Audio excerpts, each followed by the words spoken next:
Hey, what's up guys, I'm Josh and welcome to another video. So today I want to compare what, in my opinion, are just about the best stack for about $300 versus $400. So $100 difference. I want to talk about what you would get if you go to the $400, some of the benefits and drawbacks of both systems. So this is the SMSL SH6 amplifier and the SU6 DAC. This is a very small, compact, versatile DAC amp system.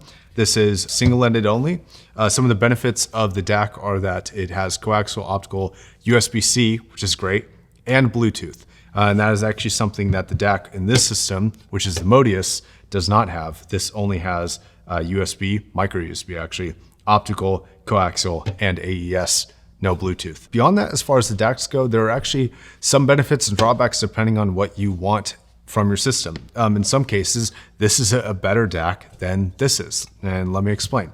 For example, this comes with a remote for volume control and input selection. This also has a very small profile, and to some that may be a good thing, and some might even prefer the larger profile of this. Though this does have some of its own benefits where you can actually power the Modius off of whatever your source is via that micro USB. It doesn't need a separate wall power plug like this SU6 does. They're both quite good for their respective reasons, but the Modius and the Magnius system, aside from being physically bigger, which might appeal to some, personally I like the slightly bigger size than the really compact ones, but this for $400 gets you into a fully balanced system, whereas you'd still be stuck in single-ended with this. If you spend any time in audiophile land at all, a lot of people will claim a lot of things about a balanced system.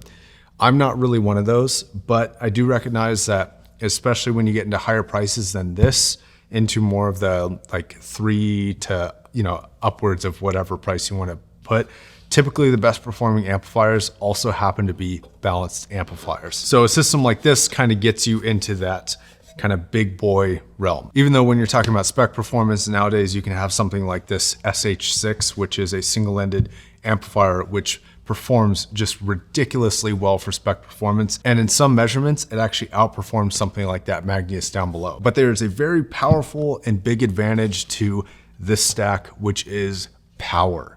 This provides significantly more power than this will. I think this thing will put out about 6 watts into 16 ohms, whereas this is about 2.4 watts. So it's quite a bit more powerful. It also has a much higher threshold for higher impedance headphones than this one does. And overall, this system is significantly more powerful than this one is. Now, the catch-22 of this is that typically you will not need anywhere near the amount of power that this or similar amplifiers to this can provide. There are very few headphones that will even encroach on using that full 6 watts. Like, you need a heck of a headphone. You'd probably need something like a Hyphen HE6 or a Susvara or like a 1266 or something like that to even get even remotely close to utilizing the power capability of this. But there are a few sonic benefits, in my opinion, to having a system like this. One of them is that the bass response out of this system is just superior, especially with planars.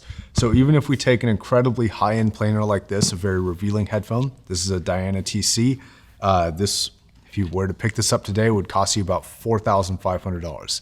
It's a very high-end headphone, but I'm using it to prove a point. This headphone will show you whatever flaws you can humanly pick up in any system you listen to, and you will hear differences between these two systems quite clearly. One of the benefits of a lot of power, though, is that you can move planars like this and lower-end planars, not just this one, at just a better degree. Because of the power, you have more control over the system. Think of this as a car, and this equals better brakes and better engine. Whereas this is slightly worse brakes and slightly worse engine. Still good though. I think bass response is one of the more notable changes to any form of planar. Dynamic headphones can be less affected, but it also really depends on impedance. So if you get something like a HC6XX, especially if you're running out of balance here, even though you're not going to get anywhere near utilizing the full power output of this, so having that headroom and having just the raw power behind this amplifier, you will notice a bass difference in something like that. But though if you go easier, let's say an HD 560S, you're probably not going to really notice a bass difference between these two because it's such an efficient headphone that both can just play it super, super well. Now, outside of that, let's talk about distortion, harmonics, mid-range, and treble response. So this is a cleaner measuring amplifier and DAC system than this is. If you were to calculate all the measurements together, this is a cleaner system. It's not nearly as powerful, and that's one of the main benefits of this system, but it is very, very clean. Now, you really hear that cleanliness. This is a very kind of sterile, clinical, super analytical, but very, very clean kind of performing stack. It's a very enjoyable stack to listen to something if you want just pure precision and a very, very nice clean signal. That's really what you get with this. This, while still having an immense amount of precision and technicality, is a little bit more engaging and perhaps classically musical on a lot of the harmonic properties, especially the top end. This is a little bit more forgiving of a top end than this is. This is a little bit more crystalline, pristine sounding. And compared to that, this just sounds a little bit smoothed off, just a little bit of that edge taken off. Not a ton, you still hear a ton of detail, especially if you have a really detailed headphone like this one. But it takes a little bit of the sharpness and saturation out of the high end. Now for high end, I kind of go back and forth depending on either the song or the headphones that I'm listening to on which one I prefer. On a duller headphone, the more clinical top end of this is great. But on a brighter headphone or a headphone that doesn't need any help with detail retrieval, I think this system is more enjoyable. Though I will say this, for mid-range performance, I will take this for just about every headphone in this comparison, like without question. I'm not sure what exactly would cause it, but I feel like the harmonic properties of a voice just sound more natural. And naturalness is really the litmus test that I run for any headphone for mid-range, which is just, it's a very clear question, though surprisingly difficult to achieve, which is, does it sound like a human? And I feel like this is closer to a more human-like sound than this one is. And still, we're a long way off from real life, but I do feel like this just is a little bit more engaging, perhaps a little bit more saturated. I do think that this stack does sound a little bit dry for harmonics and timbre than this one does. And I feel like this is just a much more engaging, naturalistic sound. This definitely goes into the realm of subjectivity. I'm not saying that this performs better technically in that region as far as measurements go, but I notice a very clear difference, especially with really good headphones, on this one for mid-range, and I would just prefer this one. I just think it straight up sounds better. But that isn't to discount the quality of this for the money. For $300, like I said, I think this is probably the best stack that you can get currently. I do think that I would prefer this, mostly because of its functionality capability, over something like an Magni Heresy and a Modi. That would be a little bit less than this actually. It would be about $200, but I feel like the Bluetooth, the USB-C, the optical capability, the remote, the build quality difference, I think is worth that extra $100. And because of that, at $300, I do think this is superior. So in terms of what you get for the money, is one worth it over the other one?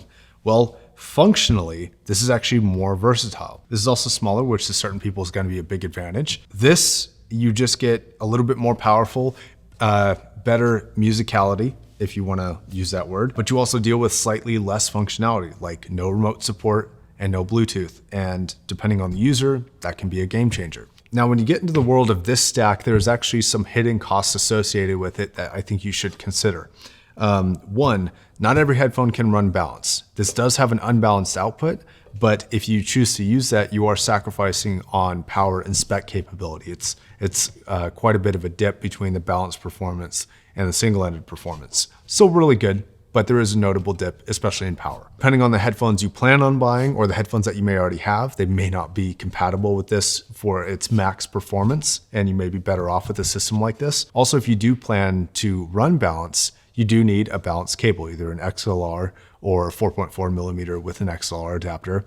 Those cables get pricey. I think Sennheiser wants like $300 or $400 for a HD 800S balanced XLR cable. So depending on which headphones you got, that can be pretty expensive. So that can be an additional cost that you have to factor for. And especially if you have different types of headphones, that can be a big difference over a large series of headphones.